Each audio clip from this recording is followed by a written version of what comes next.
structural shift of power.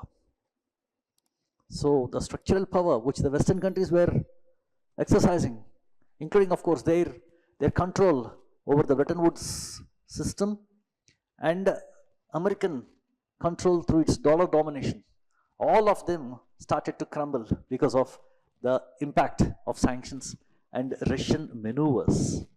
Russia's lightning maneuvers to overcome the sanctions imposed by the West is an example for every other country to follow. The ability of the West, the credibility of the Western tools of coercion like sanctions, and the ability of the West to impose isolation through its structural power over financial institutions is now continuously being questioned, is now continuously under a serious suspect. Russia had shown the way for the rest of the world. Now, this is another very, very big impact.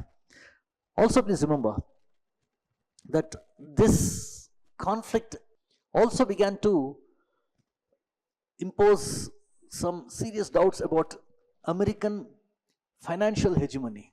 Now, please remember that American financial hegemony to a very great extent centered around dollar dominance, its control over global financial institutions like World Bank and IMF, its ability to control international trade flows. All these now came under serious strain after the Russia-Ukraine conflict. First, a good number of economies now began to show willingness to trade outside dollar. Countries began to trade with yuan. Even the former friendly regimes of America also expressed their willingness to trade with the local currencies of other countries. For example, Saudi Arabia. And in fact, please also remember that several countries even were ready to accept rupee for oil trade. Slowly, the international trade is moving away from dollar. It is said by experts that if the global trade is going to be done in domestic currencies, and if this incidence is just 30%, the American global financial hegemony is going to come to an end. If at least 30% of global trade occurs through local currencies, moving away from dollar, American financial dominance and hegemony is going to come to an end. Seeds begin to be laid for that through this conflict. A good number of countries, for example, Russia and China, began to conduct their bilateral trade using local currencies. The bilateral trade between China and Russia using their local currency was as low as 3% before the beginning of this conflict. After this conflict, the bilateral trade between these two countries using their own local currencies rose up to around 75%. And as I told you, a lot of countries began to show willingness to trade outside dollar. This is why America is not very happy with countries like India, because India, according to America, is partnering with Russia, with Brazil, with China, with South Africa through an organization called BRICS to bring down dollar domination. And secondly, alternative financial structures came to be created to counter the dominance of the West on international financial system. For example, the New Development Bank is being propagated as an alternative to the World Bank.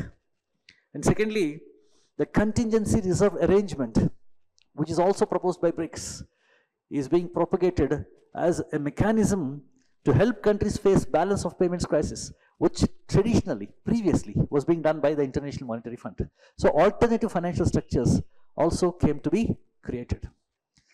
Now, this is how America is going to be affected. Please remember, America enjoyed an exorbitant privilege in the form of printing that currency, which is the main currency of exchange in international trade.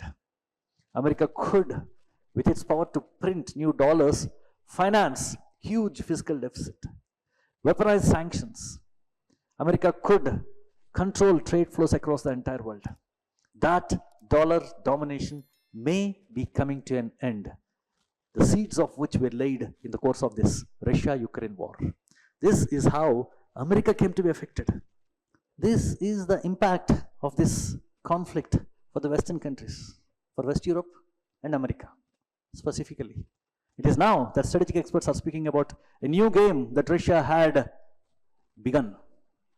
A game which was out of understanding of the Western countries.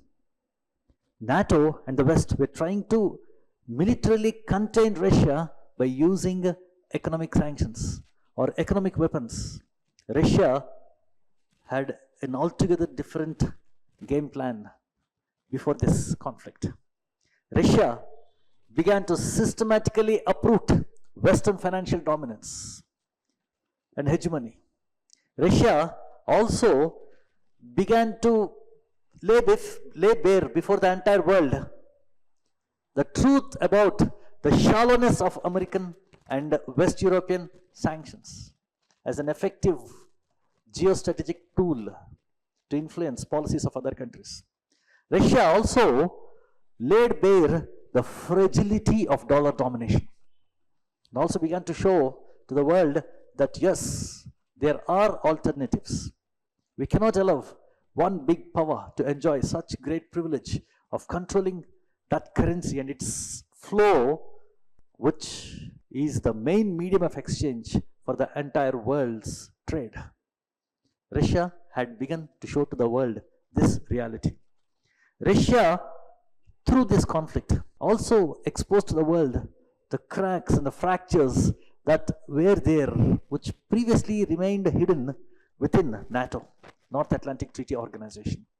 Russia also began to prove to the world the ineffectiveness of the Western powers to effect a regime change through engineering an economic crisis. Though West had tried to make a Russian regime, though the West had tried to make the Russian government and regime unpopular, the truth was the ratings of Putin had actually improved in the conflict. And the most surprising thing was that people in the occupied regions of Ukraine, the eastern fringes of Ukraine, including regions like Donetsk and Luhansk, began to approve Putin as their leader. That's very, very surprising for the Western countries. People of an occupied region also were favorably disposed to the occupier. This was something which the West was really not ready to digest or accept. Russia had it maneuvered through these troubled times with a lot of dexterity. Russia had strategically adapted to the changing realities. Russia had found new opportunities.